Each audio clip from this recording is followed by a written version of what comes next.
Need to know exactly how much of your salary you actually bring home after taxes? Let me show you how. Head over to the take-home pay calculator.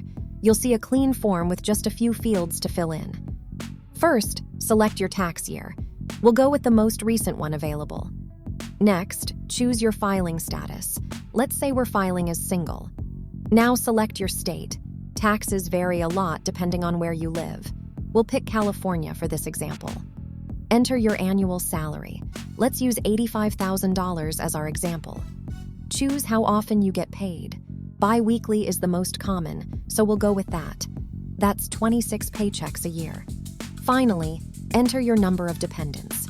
We'll leave this at 0 for now. And just like that, the calculator shows your result, your estimated take-home pay per paycheck, right there on screen. Scroll down and you'll see a full breakdown: federal tax, state tax, Social Security, Medicare, and what's left for you. You can also view your annual totals to see the bigger picture across the whole year. Try it yourself with your own numbers at the take-home pay calculator.